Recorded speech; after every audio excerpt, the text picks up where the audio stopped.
All right, and we are live. And so just give me we'll give people a few seconds to kind of tune in if they are going to. And I'm going to pull up Facebook so I can watch for comments.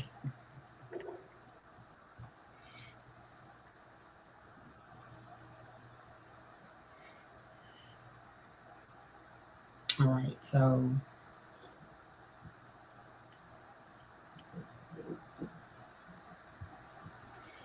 all right. Hello to those of you who are tuning in live or who will join us later. Thank you for giving us a little bit of your time as we talk about Black mental health and trauma within the Black community, and not necessarily in our city in Knoxville, but worldwide. And tonight we have two amazing guest professionals that are going to be here to speak to this topic and to answer some of your questions if you have them. And so I will let them introduce themselves. But first, I am Tanika Harper. I am the impact builder. Some of you know me from several different businesses, all of which are at the screen. But thank you for tuning in and being here. I'm really just a host. Mental health, I do not have a degree in anything psychology or counseling. So I am not the professional in that area, although I do wear many hats.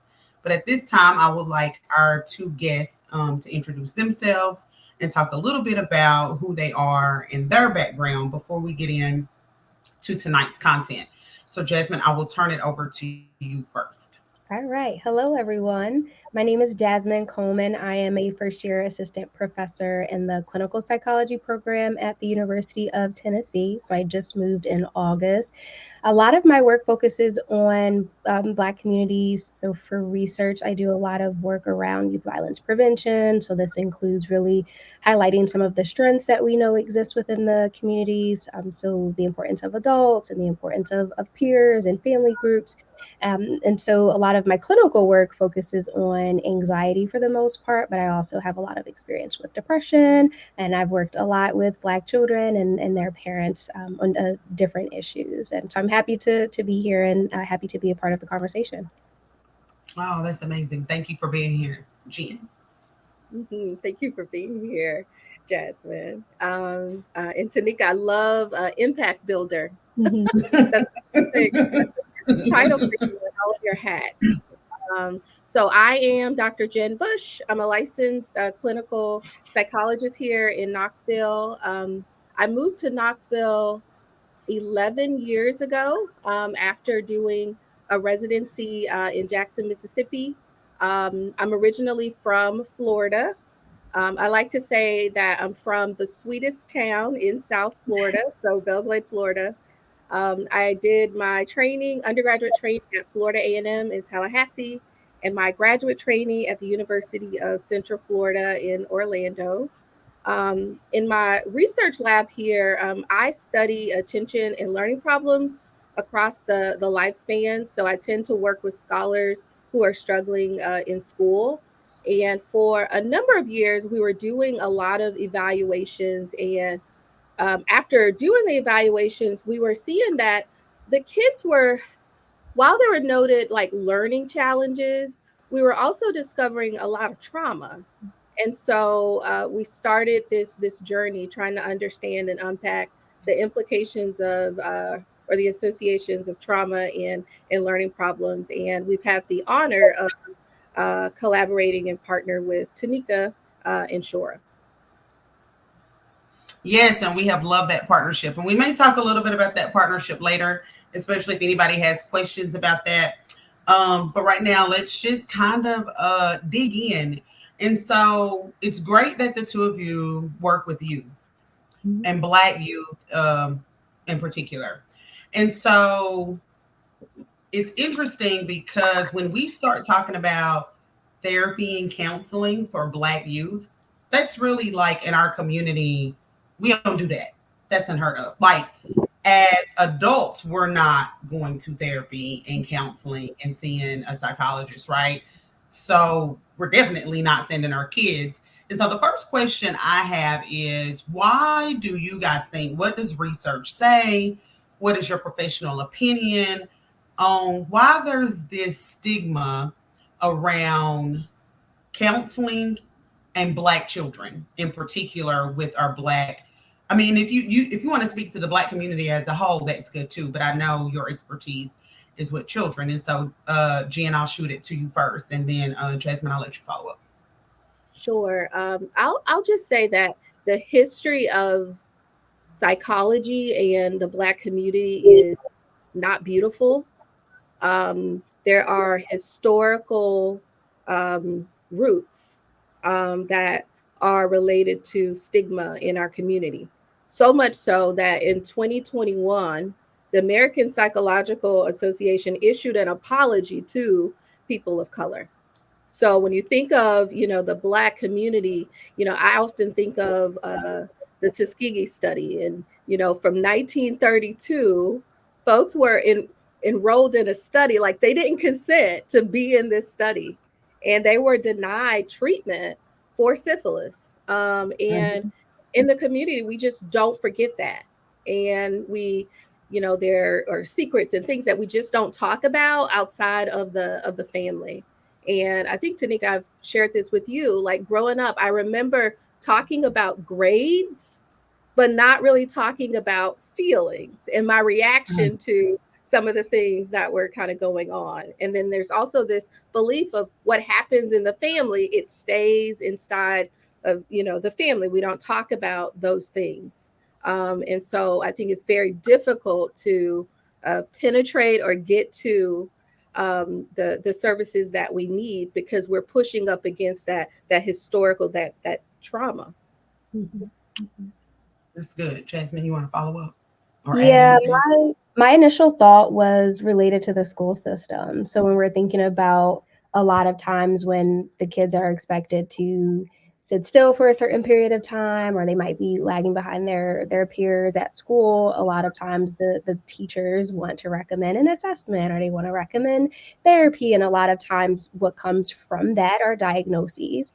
And when a child is diagnosed, a lot of times people start to treat them differently. So I think related to the school system, I think parents develop a mistrust towards the school system potentially, and also towards the idea of therapy because there is this long lasting stigma around having a diagnosis and what it means for your child and how it follows them. So I think for me, that initial thought was, oh yeah, it's happening a lot within the schools in terms of parents and the important part in terms of therapy is that we need the parents buy-in because they are typically the ones who bring the kids into the session. And so if you're a parent and you don't trust medical providers, you don't trust therapists, there aren't a lot of them who look like you or who look like your children, so that's another added part, then there's again not a lot of incentives to want to take your child to see a therapist because of all the potential things that can go just from that being something that your child experiences and what it means for a potential diagnosis and treatment in the future. Yeah, I mean, and that's important. And I think too, I think there's a lot of stigma around it in the black community, going back to a little bit of what Jen was saying about just like historical things that have happened, not necessarily in the medical field, but that is true, but then also in like the social work system and the history of people wanting to take black women's kids from them, right? It's like I show up for help and then my kids are gone from me, right? Now, and of course, we all know that there are absolute situations where kids need to be removed from the home. So, hear me when I say I understand that.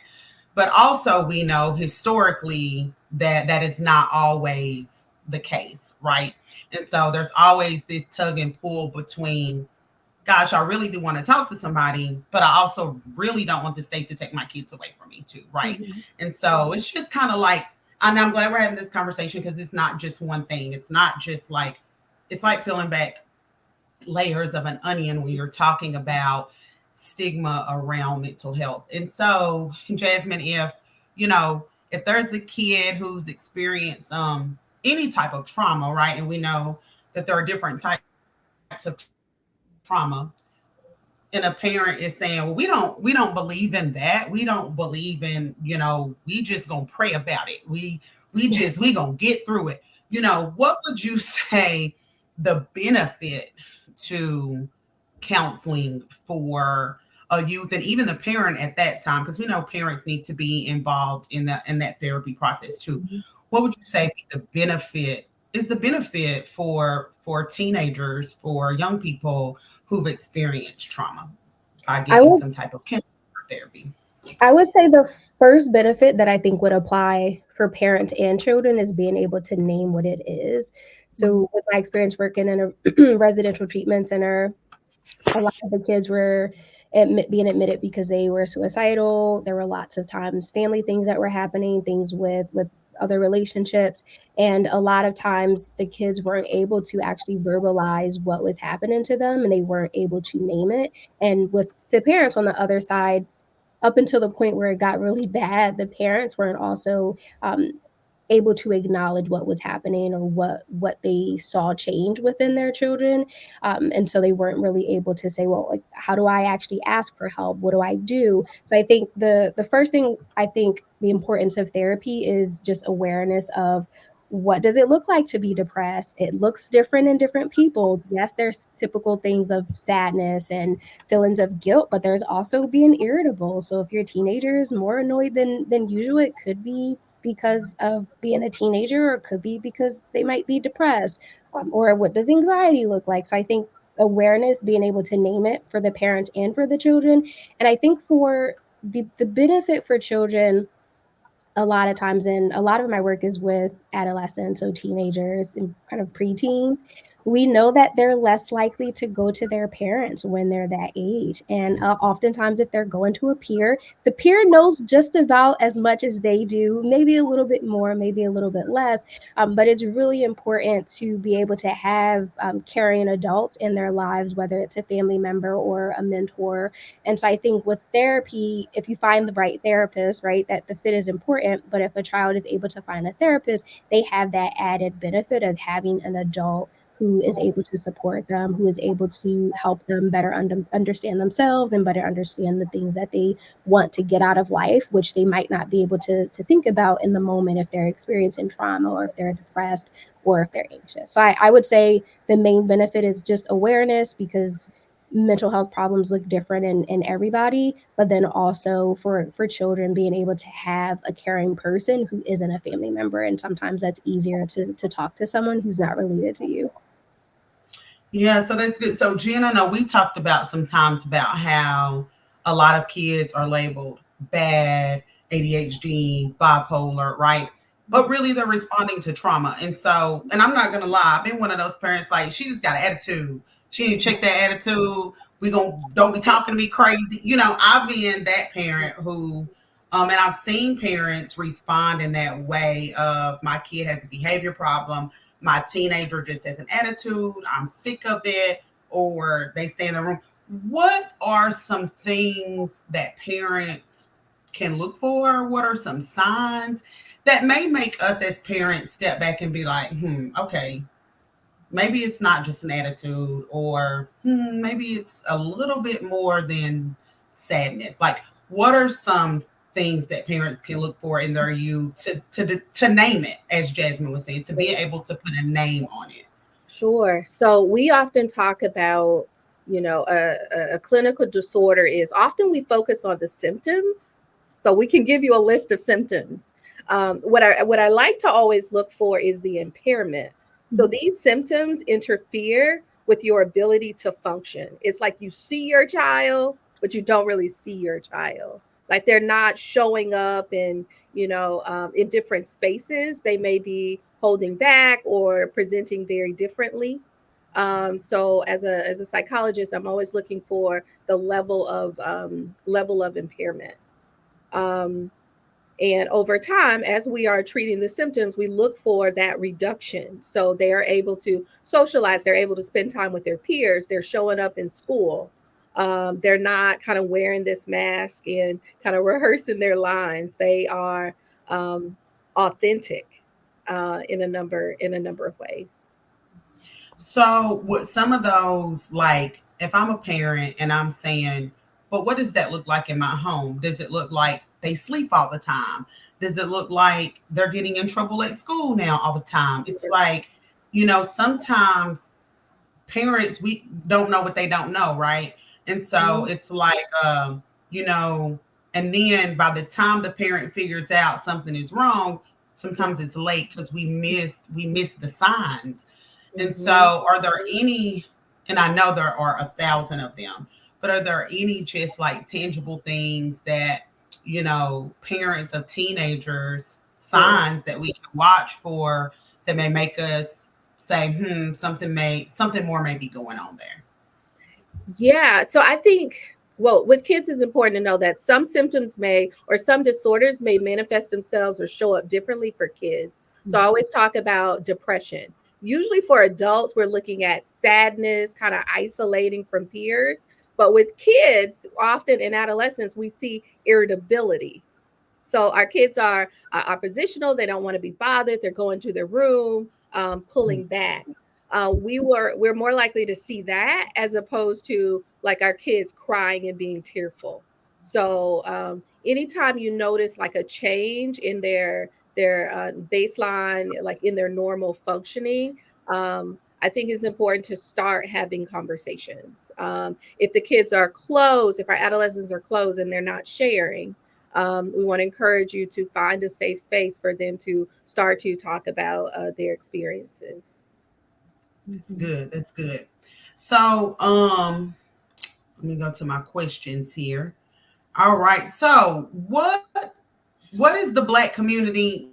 There's trauma, right? We know that. We know that there are different levels of violence. Sometimes when we think of trauma, we think sexual abuse, we think domestic violence, and that is trauma. That is definitely trauma. But Jasmine, there are different types of trauma other than like, sexual abuse, physical abuse, emotional abuse.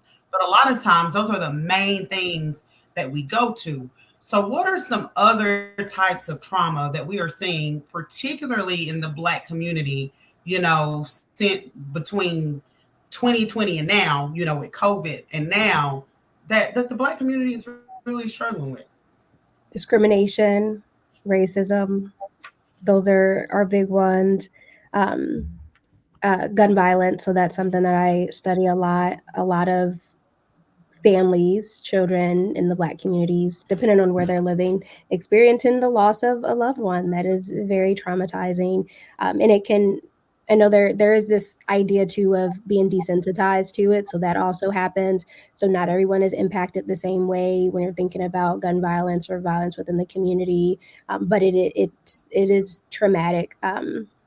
In a lot of ways. So I would say those are the big ones that we don't talk as much about: racism, discrimination, gun violence, um, economic stress. So we think about trauma too, but there's also the kind of daily hassles, the everyday stressors that we face that can also build up and be really hard for people to deal with. So I think there's different levels of what can be perceived as traumatic, but then there's again also the daily things that are just really really hard and stressful and overwhelming that can also impact our mental health. And I think that's something that we don't talk enough about, and I think it's because even when you're thinking about, like, as we're talking about mental health, we're talking about diagnosis. You have a diagnosis of ADHD, anxiety, and depression, but people also come to therapy for other things. They might have problems in their marriage and they want to talk about. They might have trouble getting the job that they want and concentrating and wanting to do more in terms of their relationship. So there's a lot of reasons why people come to therapy and a lot of benefits from it that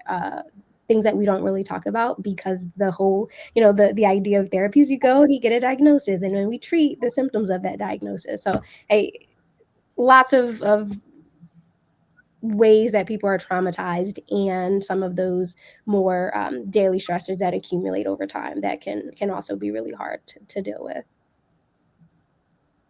Yeah, and I know y'all, if y'all when y'all watch and you are thinking about a path, educational path, if you're not there already, maybe go into psychology or counseling. We need more Black people We in this do. field, you guys.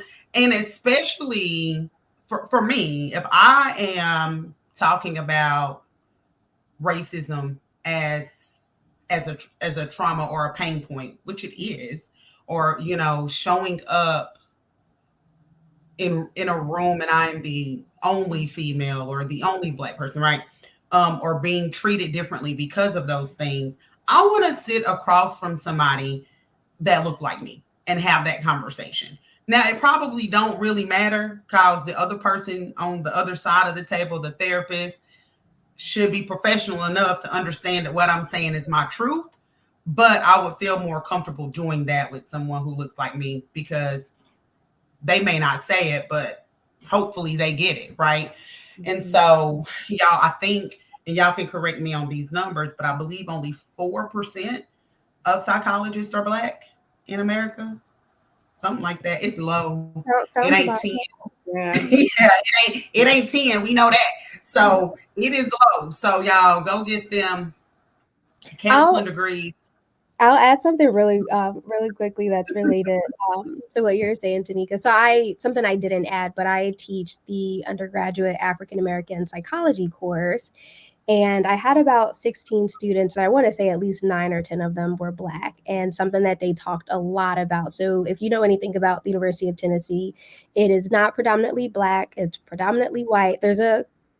I think from my experience, there's a decent proportion of Black students compared to universities that I've been in. But a lot of what the Black students talked about throughout the semester was how that was the first time in their, so these are mostly juniors and seniors. So it was the first time in their 3 or 4 years of undergrad not being the only Black person in their class. So in terms of representation within psychology, that was something that they talked a lot about because I identified as a Black woman. So that was something that they were able to resonate with, and it kind of it made me sad. Like I remember when I went to undergrad in 2013. I think that's when I graduated. But in 2013, I went to a predominantly white university, and oftentimes I was the only person of color. And so UT's proportion of Black students, I believe, is higher than my PWI, but there are still instances where students are being the only one of their group. So it was very sad to hear that it's still a thing,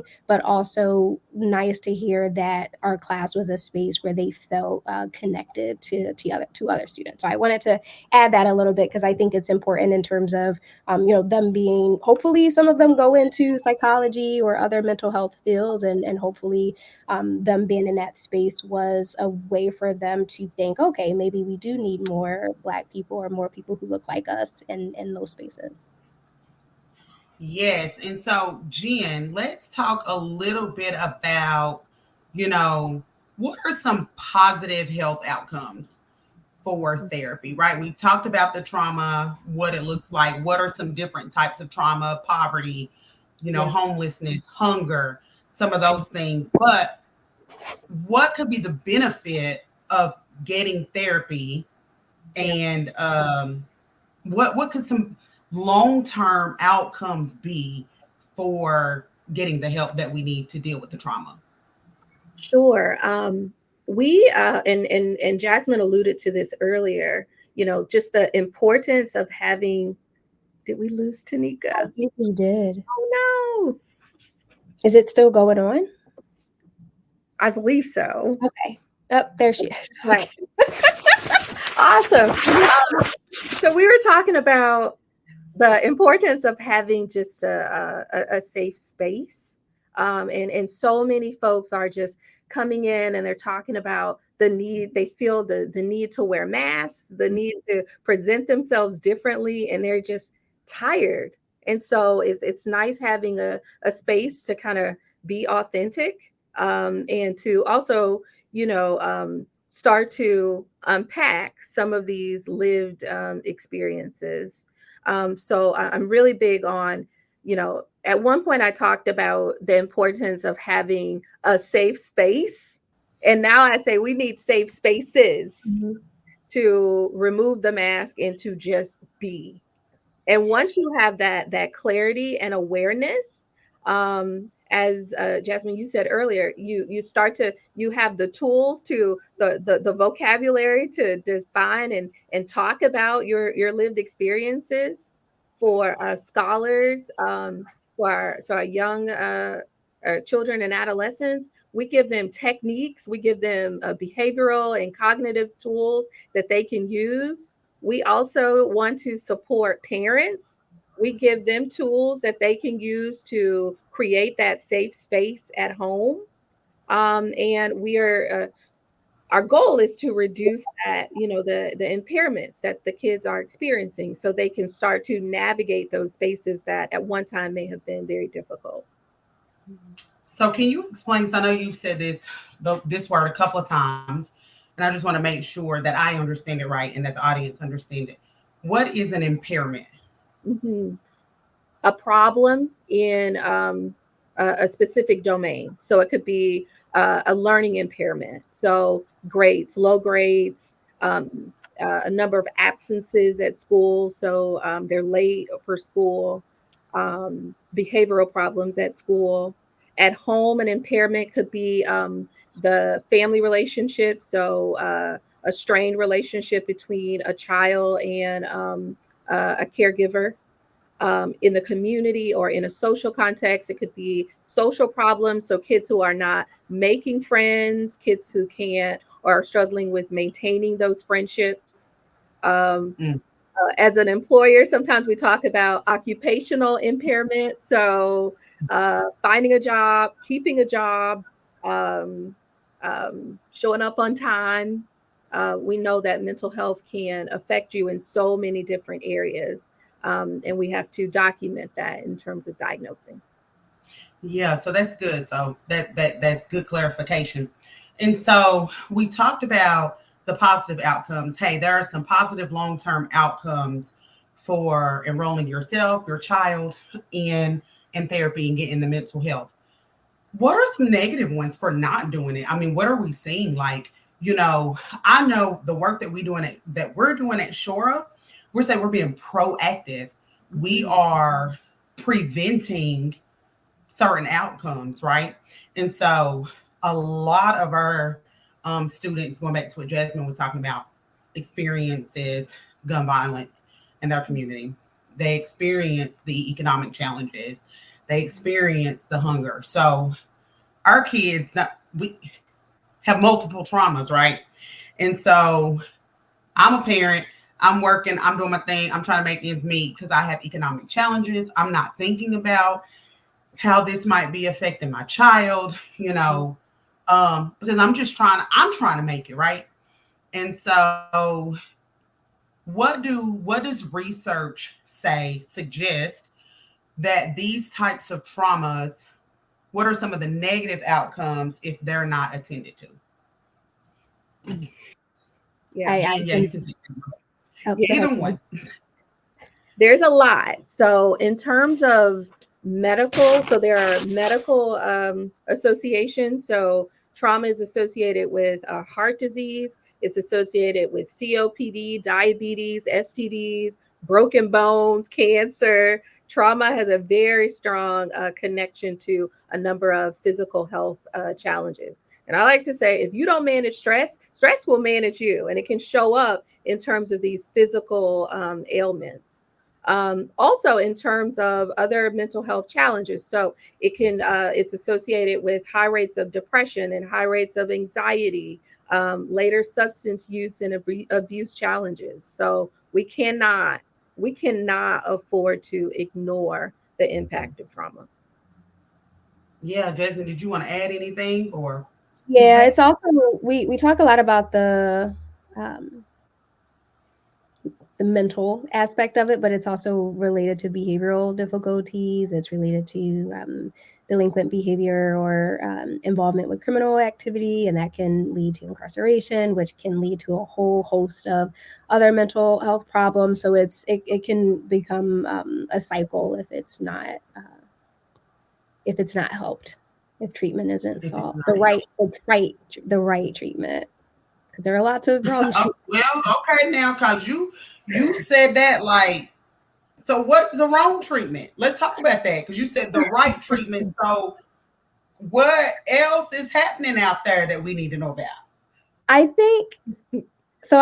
It's fresh in my mind because I teach right now. I'm teaching a cognitive behavioral therapy class to our second year students in the clinical program, and so cognitive behavioral therapy is used to treat depression and anxiety. And we talk a lot about the therapeutic alliance, which is the importance of having a really strong therapy client relationship.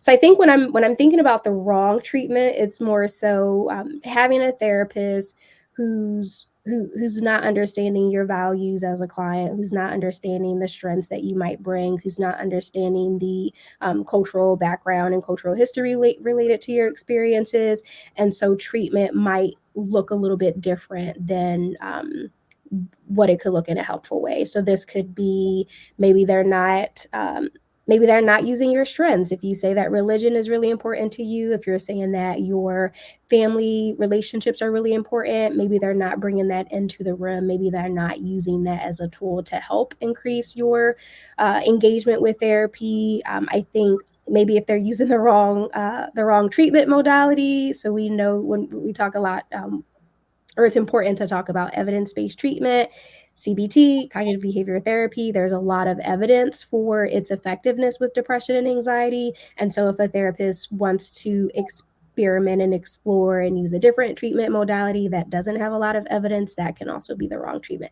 So I think my initial thought was, if you have a therapist who is not aligned with your goals and is not understanding what your experiences are, and then someone who's not using the evidence-based treatments that we know work for different problems.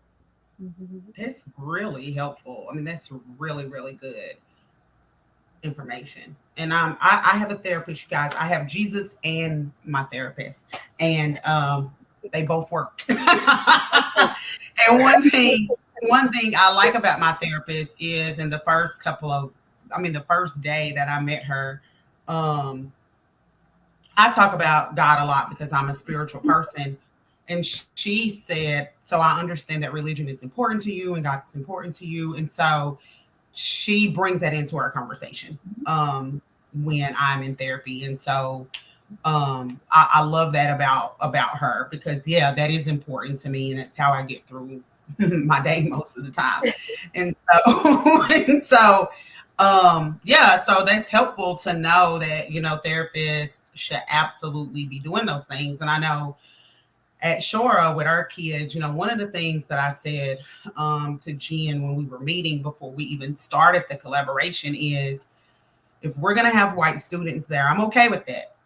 But they have to, if a kid says, my teacher was racist to me today, that needs to be validated. That does not need to be like, well, are you sure? Really? I don't think so. Right? Because the experience is the experience. And we have had a kid, we had a Latina youth, and her mother, said, we are experiencing racism at the school. We have a language barrier. They're not helping us. It's a problem all the time. How dare anybody on the other side of the table say, are you sure that that's what's happening? Right. And I mean, so we have to have therapists who understand the cultural representation that is sitting across from them and the experiences that they are bringing to the table, because that is so important. Because after that, if you can't validate someone's feelings and experiences, they shut down, right? And then it's like, I'm done with this forever. And we don't want that to happen. Um, okay, so this question is, so are there any, new initiatives in the mental health space that are up and coming, maybe some new leaps, maybe some black notable people that we need to be looking at or aware of besides the two of you, because y'all are great. Y'all, we got two black PhDs, doctors on this screen who are working at UTK. What about that? That says a lot right there. I'm saying that, not them. And it is just a blessing to have them here in our city because that is kind of unheard of. So thank you. But yeah, so are there any new things in the mental health space that's happening? Mm, that's a great question, Jen. Do you have an answer for that? Yes. So there's a lot. There's a lot happening, and Oh I'm starting to see some man. of these programs show up in Knoxville. One, for example, you may be familiar with Taraji P. Henson. Hmm. She actually created a foundation in honor of her late father. And with this foundation, there's scholarships. And so folks can go on and apply for scholarships. And I want to say with the scholarships, they are providing like up to 5 free sessions. So I'm starting to see that here in Knoxville. Also, the East Tennessee Mental Health Association, they have a program. I'm not sure if it's a new program or I'm just seeing more of it in the community, but it's a treatment access bank. So they have received funding, and so for folks who are, I think it's age 16 and up, they're able to provide some mental health to cover some fees associated with clinical services. So I think it's like 12 sessions. So I'm excited to see some of that. For a number of years, I think for at least since 2015, I've really been following Dr. Joy Bradford, who's actually out of Atlanta, but she started the platform Therapy for Black Girls. It's a great platform. She has her tribe. So hopefully y'all will consider joining her tribe. Every Sunday we get an email from her. And I think there's a fee-based service, but she provides a lot of free services.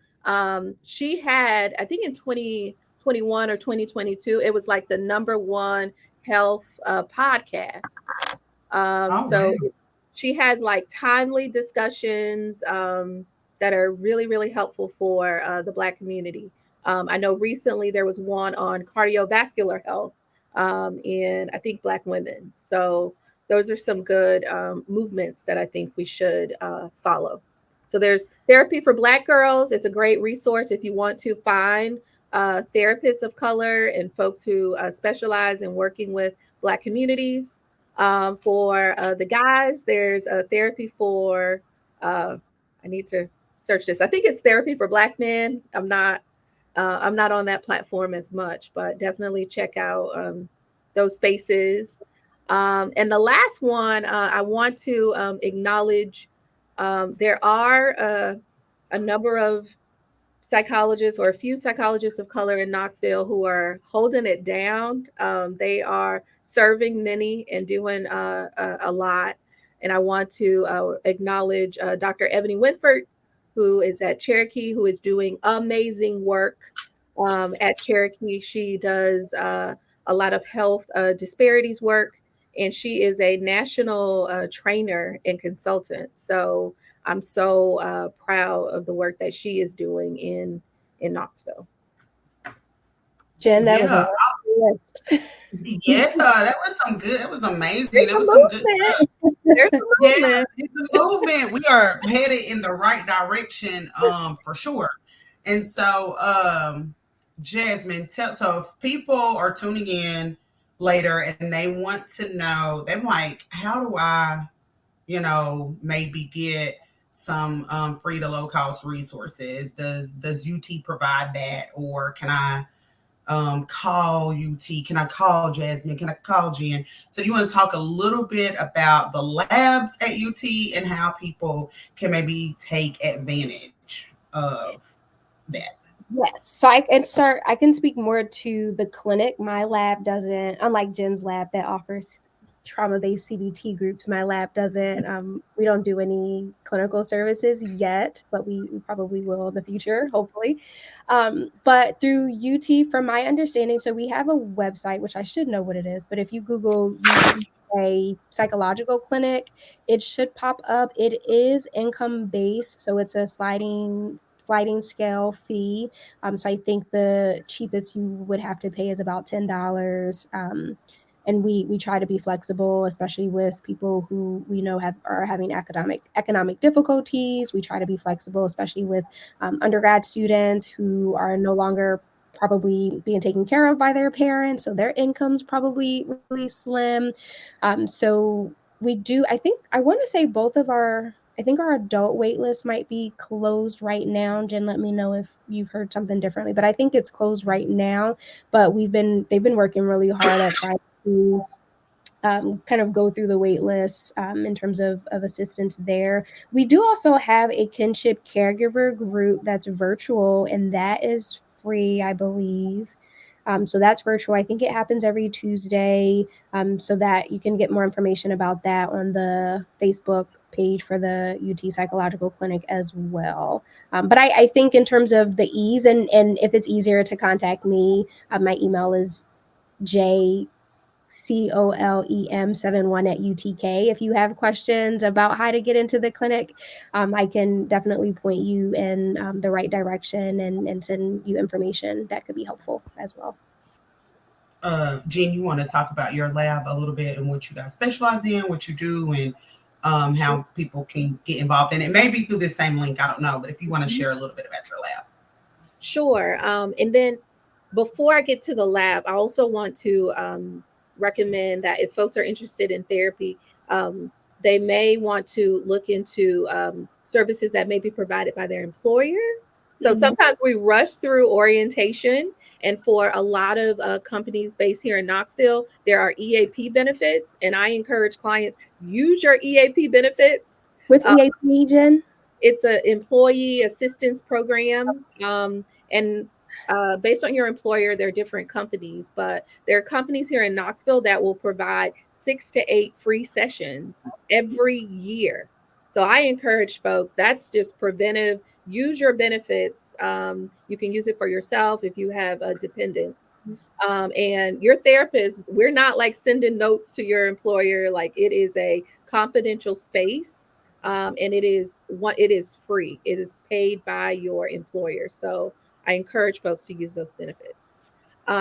So in my research lab, we work with children with attention and learning problems. So if there is a referral from the community for kids who are struggling at school, we would provide a comprehensive evaluation. That has been the central focus of my lab since 2014. And then more recently, we started doing our groups with Shora. So for those groups, you have to be enrolled or uh, receiving services from Shora, and then we are on site providing those groups and some individual work in the community. Yes, so thank you. And y'all, yeah, Shora, we are beyond blessed. I was telling Dr. Jen the other day, I never thought that Shora would be providing trauma informed. Never, never like that. One, that is not my lane. Like that is not what I do. And so I just never thought that that would be a service that we would be providing because I know that I can't provide that service. I don't have the degree in that thing. But we know a few years ago, just in case some people are wondering how this partnership started, with UTK and Dr. Jen and her team, we know that our community had a lot of community violence happening with our youth, with our children. COVID was happening at the same time. George Floyd happened at the same time. Breonna Taylor happened at the same time. I think there was like 6 months I was living, but I was Yeah. not living. Like, it was like 2020 happened, but I'm like, I start reading emails like during 20 at the end of the year, and I was like, where was I? Like, I done missed 100 emails. Like, I swore I was working. I was getting up every day and I was going to work. The wall Also during that, sisters. yeah, I mean, in my mind, I definitely did. In that same year, I believe it was 2020, at the church where we do our programming. We were not there when this happened, but somebody threw a bottle in the window of the church that had nigger written on it. I'm so thankful that we were not there, but that was so traumatic to me because we had to. We had to show up and be there like the next day, and like I didn't know like what was going to happen, right? And so it was just a hard time for adults and children and everybody. And so our kids were suffering, like especially our high schoolers and our middle schoolers, like they were losing friends every couple of weeks. And so it had gotten to the point in Knoxville that our gun violence had surpassed Chicago's per capita.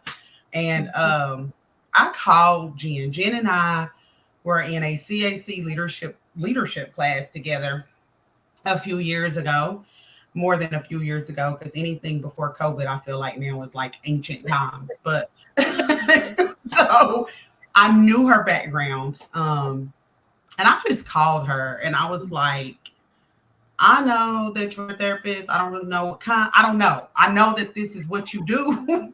Mm-hmm. And I need you. And I was just like, our kids need therapy. They need it soon. They're struggling. Kids are dying, literally. And I need you to come here. Like, we can't come to UT. We can't come down west. We can't go to Broadway. You got to come here.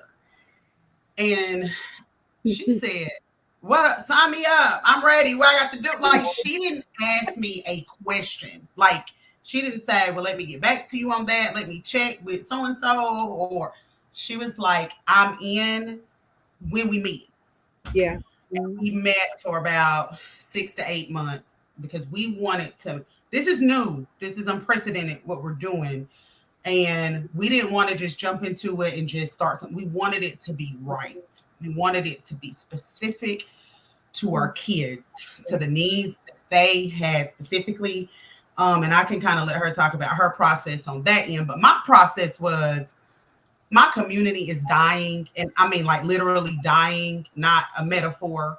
Kids are struggling. They can't go to school. Kids cannot function. I need you. And we made it happen. And so I am forever in debt to her, because if she would have said no, y'all, I don't know what I would have done. I don't know who I would have called. So I get emotional because it's not me. Yeah. It's just, the work that we're doing. It's good work. We're just doing what needs to be done. But Jen, I don't know if you want to talk a little bit about the work on your end.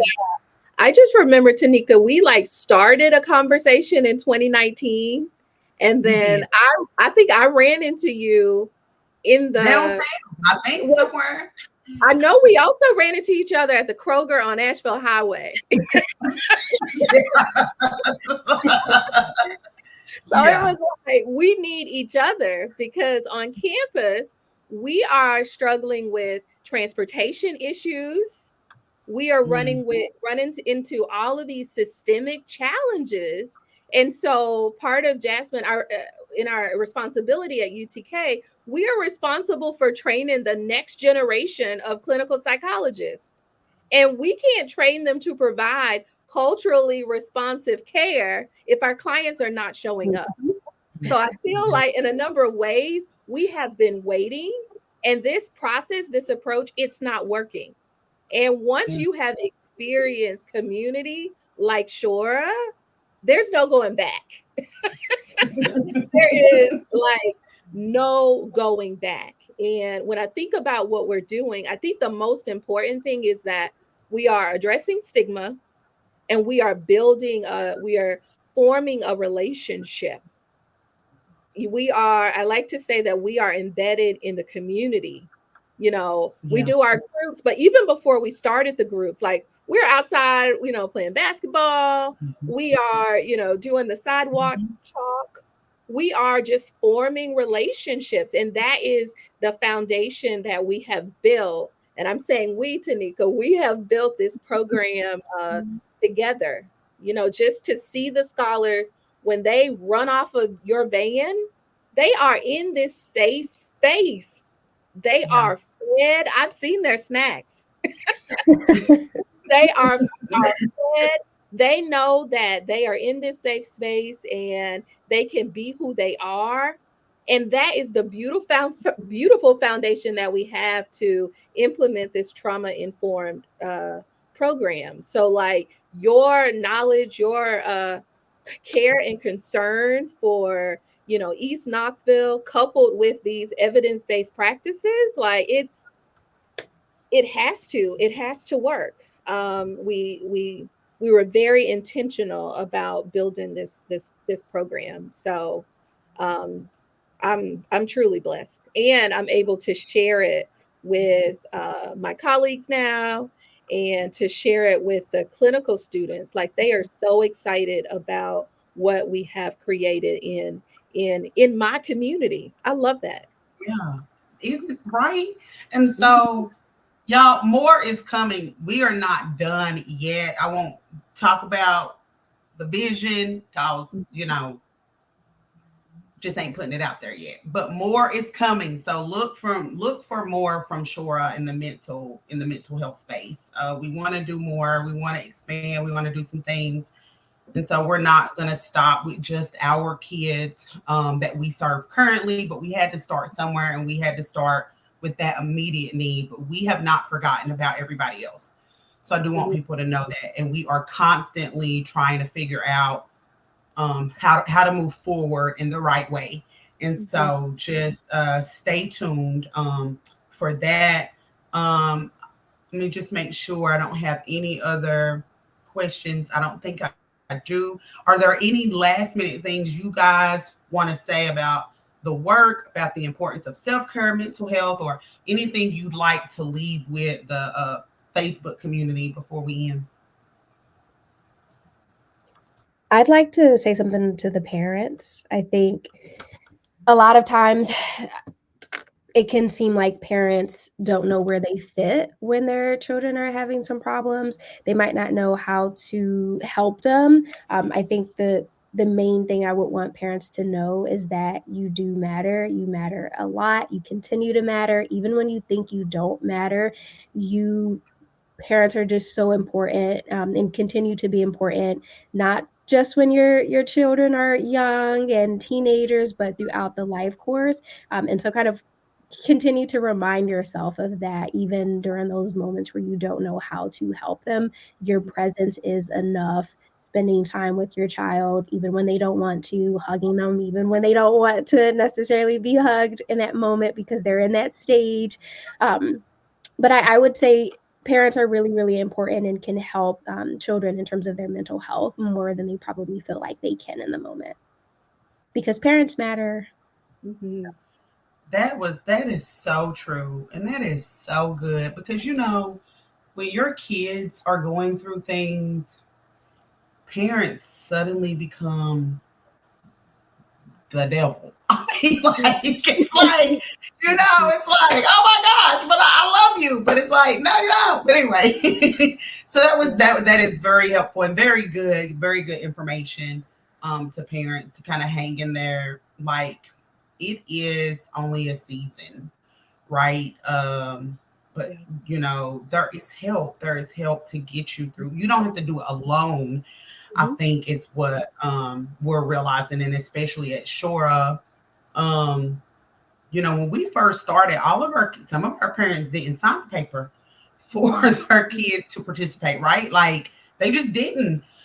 They trusted me, but they didn't kind of trust Jen yet, and that, you have got to earn the right to be heard in the Black community. yeah, Now 100% of our kids um take part. If they show up, they're in it. They're in the group session. And then some of our kids have one-on-one sessions, right? So we're able to do that now. But it is important for parents to know that they matter and not to take, mhm, it personal yeah, when their kids are going through things, because it's really not about the parent, right? It's really not about them. So thank you for mhm. sharing that. Jen, did you have any final comments? Yeah, I'm gonna share a link with you, Tanika. I don't know if you can post it in the Facebook Live platform, but this is a website. So effectivechildtherapy.org. It's a beautiful website. I use it. I want to empower parents.